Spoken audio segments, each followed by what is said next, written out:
Hi everybody, welcome very much to the channel.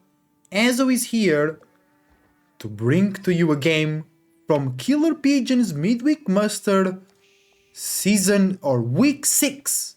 So thank you very much for watching. Remember to use the links down below to catch me, Beasty and KillerPigeon live on Twitch, and there will also be a link to the Liquid page of the tournament so you can know more about it. And those are here, we are on the semi-finals if I'm not mistaken. Now we are in the quarterfinals.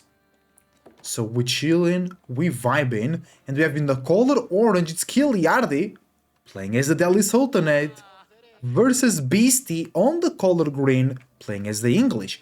Thank you very much for watching, guys, and if there is anything weird with the quality of the image and the sound of the recording, I just came from a 2-week absence from AOE4 because I had some GPU problems. I got a new GPU in, it's chilling, it's vibing. It's an AMD Radeon 7600, very good pricing for the power that it offers. And now we are back, so some of the settings were changed. I had to mess around in OBS, and some of the settings that I had changed a little bit, so we're finding the sweet spots. Your feedback is greatly appreciated. And let's talk about this matchup. Well, the map is Baldland. I'm not joking, the map is really called Baldland. Why?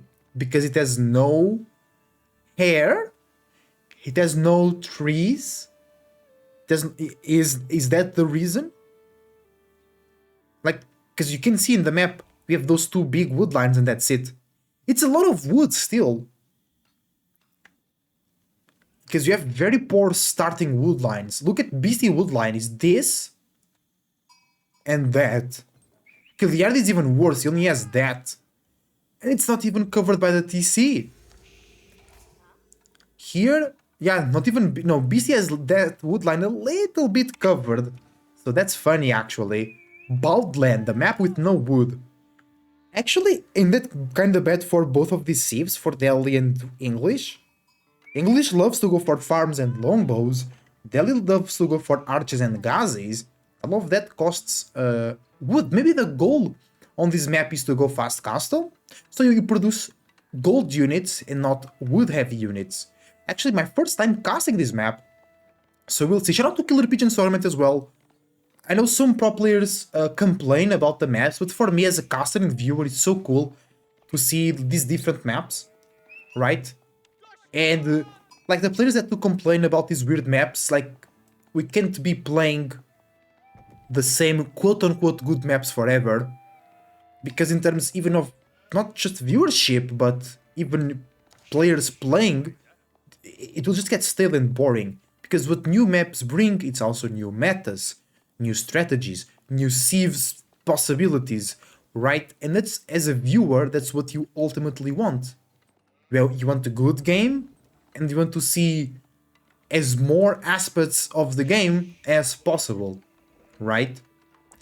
So let's sit back, relax and enjoy. Kiljardi going with Dome of the Faith, so could be a fast castle angle. Beasty going with a classical king, but no second town center. So I think this could be king into king's palace on the fast castle. Maybe like here, protecting woodline. Here, not really. Not a great angle. Actually, there are not great places for that king's palace. Maybe it's just white tower securing these woodlines. Is it worth it? Or maybe like white tower here. Protecting deer, big gold, wood, and sacred site. You know what I'm saying? Could be. Could be that. It would be a good plan, I think. You know what I'm saying? Other than that, this matchup, historically, always was favorable to the Delhi Sultanate. But I think it's actually pretty even and sometimes even favorable to the English, because Delhi just sometimes can't break the English defense before English goes crazy on the food, but we see a Mista play. Horseman with King. Is that enough to beat Ghazi Raiders? I think yes. I think it is strong enough to beat Ghazi Raiders. Yeah.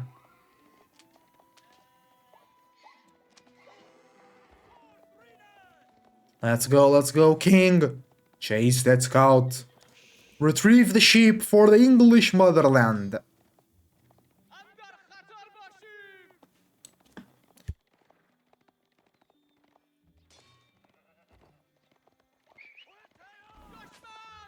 Okay, the first horseman is out here for our English player.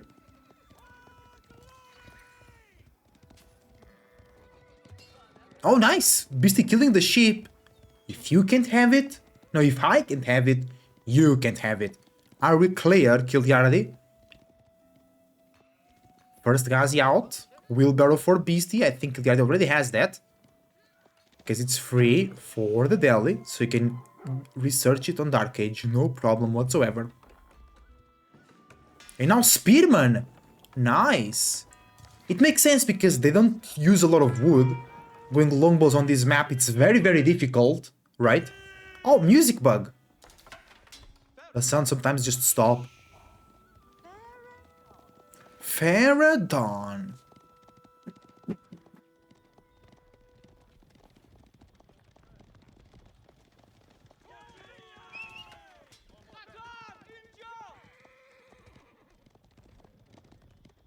Okay, just cavalry so far. On this map also makes sense because it's hard to wall. So you can just get caught off guard if you go infantry. But I think early in the game it's kinda okay. Because horsemen take some time to mess up. Unless you do Delhi and you can produce them 100% faster.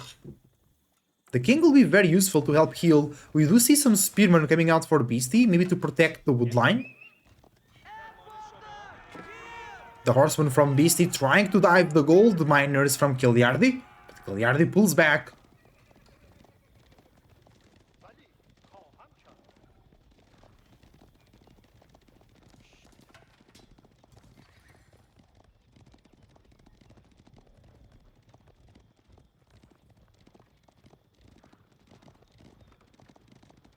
Oh, there you go, the spearman arriving for Beasty.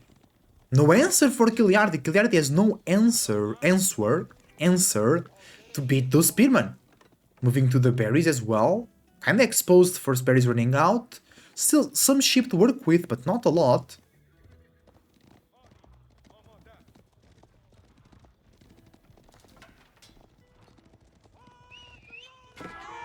Beasty diving, getting one of the scholars, no sacred sites.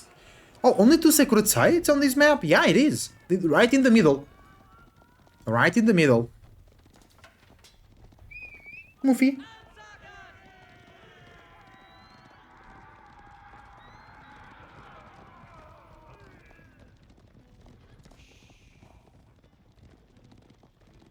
Alright.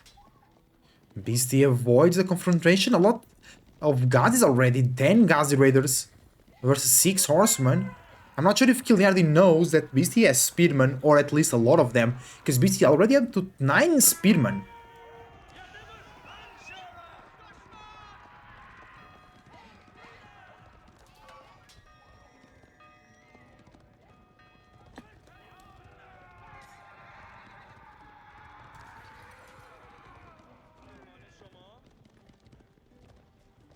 Nice round. That scholar is going down. Here we go. Now Kiljardi realizes he has no answer to the spearman, and Beasty is pressing the issue. More Ghazis, all united here. The spearmen come forward. We have a spearman transition from Kiljardi. I guess it will take... Yeah, you just can't do an archer transition on this map. You just can't. Because of the wood lines.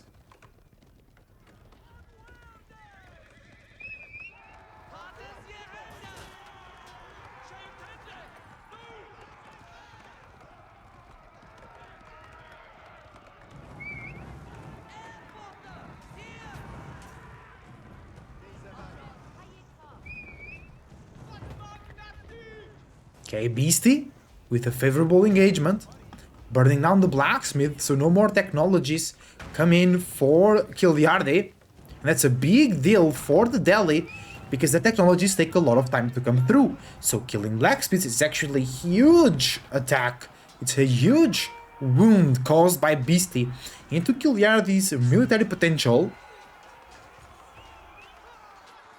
That's a good fight, but the scholars in the back actually balancing this out. The spearman for Beasty, seemingly not enough because of the scholars. And it's not. The spearmen go down. Beasty retreats still with the horsemen available. But it's 12 horsemen versus 12 Ghazis, so the Ghazis will beat the horsemen.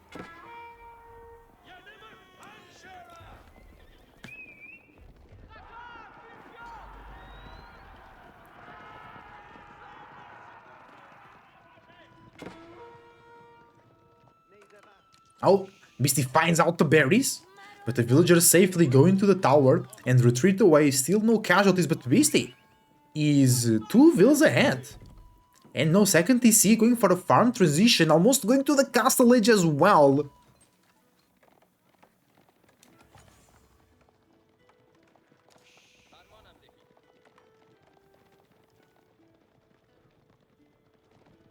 And Kiljardi is going professional scouts. Nice. I always forget that Ellie actually now they go for professional scouts. And it is a King's Palace. I was right about that guess, but very exposed. But Kiljardi is not coming through. I think Beasty will be able to defend that, no problem. Beasty actually made even more horsemen. And now already doing a very good farm transition. Take a look at that.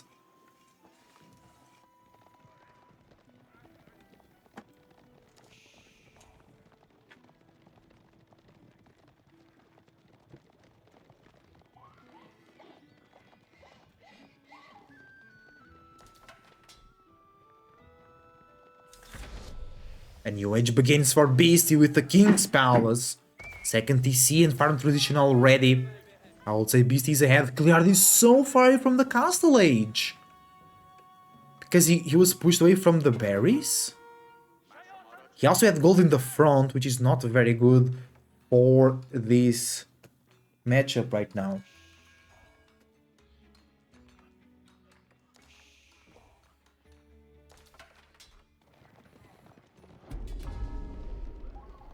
First sacred site from Kiljardi being captured at the moment.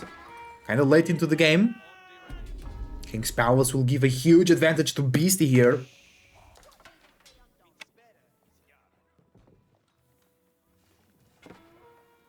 And is switching into...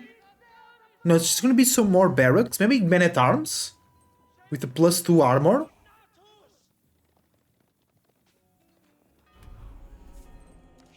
First sacred site for Kiljardi. Diving the King's Palace. Trying to burn it down. I don't know if that will work, Kiljardi.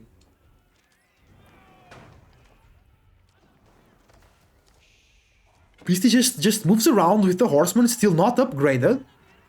Couple seconds for the upgrade. But TC is helping. King could heal the horseman outside of battle.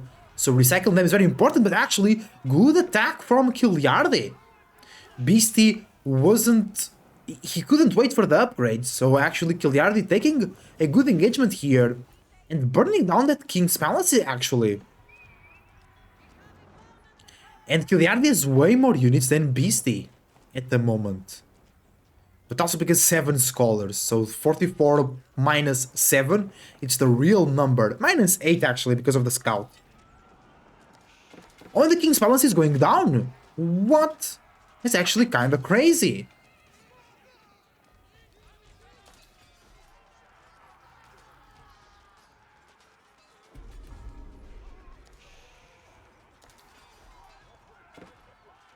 But Beasty holds. I think Beasty holds.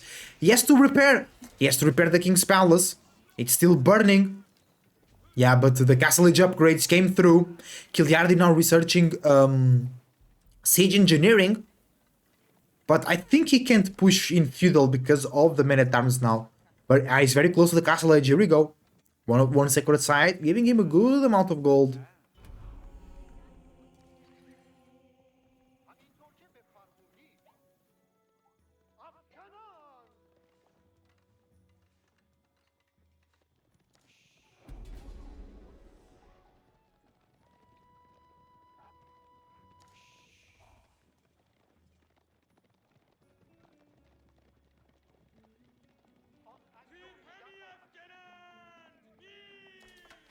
Kiljardi getting closer to the castle age.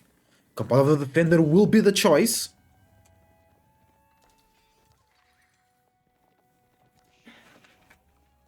Beasty already 12 villagers ahead. No relics though. Beasty is neutralizing a sacred site, reducing the eco boost. Actually, both sacred sites being neutralized. And then the castle age upgrades will take a bit longer for Kiljardi to come in. So Beasty could explore that window. Beasty has less units though. He was focusing on his eco. A lot of good farms already though. Only first farm upgrade. Wait, well, alone here, I see. It doesn't matter. The priest, the scholar will go down.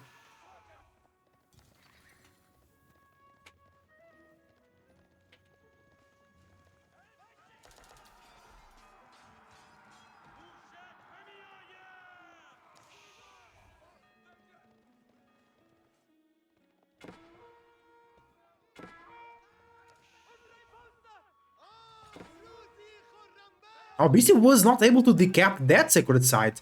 He's now trying to target that scholar, and I think that will be the first relic for Kiljardi. I think that one will be safe back at home. Beasty coming very close to a 30 villager lead.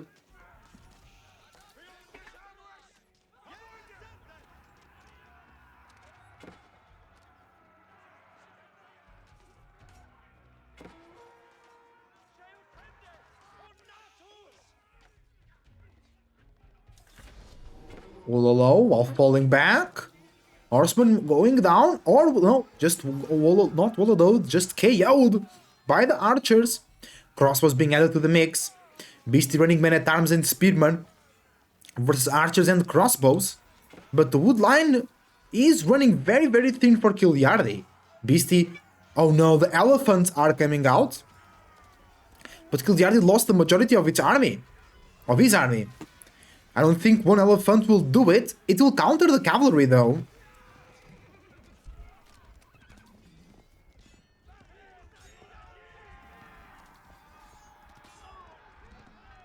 Beasty forced to retreat. Kiljardi also falls back.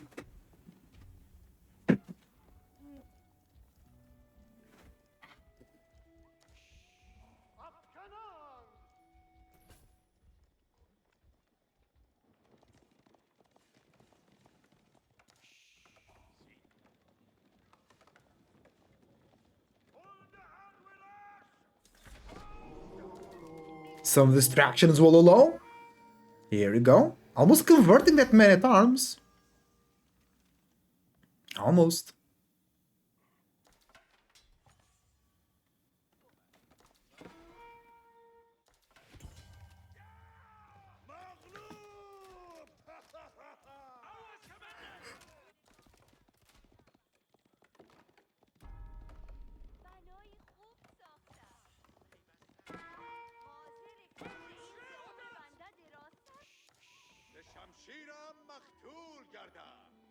A lot of skirmishes at this point into the match. Beasty still solid 20 villager lead.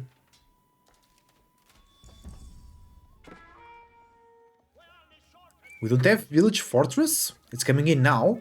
We don't have enough for the keep from Kiljardi.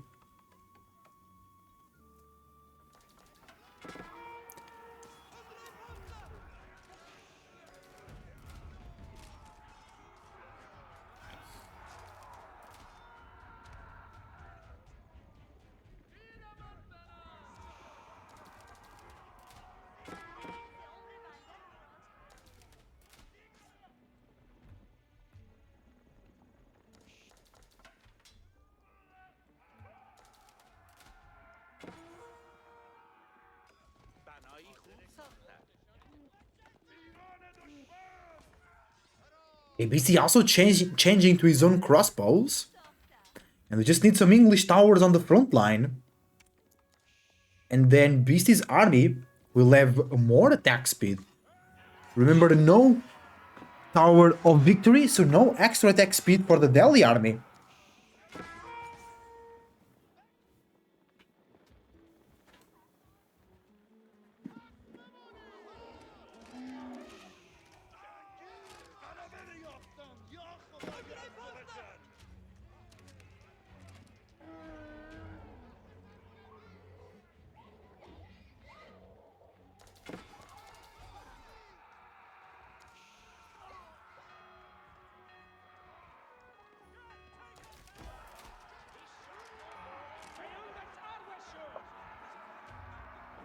A Beasty with a good villager lead and military lead as well, pushing the issue, but Kiljardi I mean, with 3 elephants there, might be enough to hold for a little moment, while bringing more units. Another elephant hits the battlefield, but Beasty has no cavalry at the moment, so those elephants will actually be countered by the spearmen. On the back line, the crossbows focusing down the elephants. Are they? Because they are, they are heavy melee cavalry, so they are countered by the crossbows as well. Beasty recognized that and is focusing the elephants down, huge damage, and this might be it. 20 villager lead for Beasty. Kiljardi losing most of its military. No keeps in sight for extra villager production. A couple handle farms, not too much, while Beasty, double TC, huge farm transition, and 2 relics as well. And also, great raid here. A lot of villagers going down, the men-at-arms are completely obliterating the villagers. Kiljardi is losing everything, and they might just lost the game here. It might just be GG.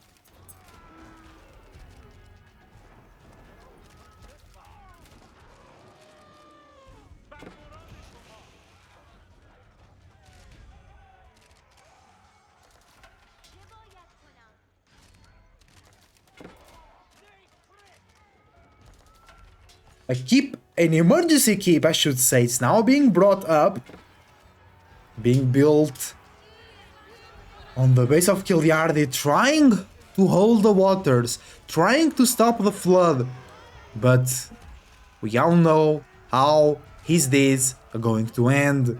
Beasty will push forward, and Kiljardi we're left to GG, but it's okay, because it's a best of 3, and this is only game number 1.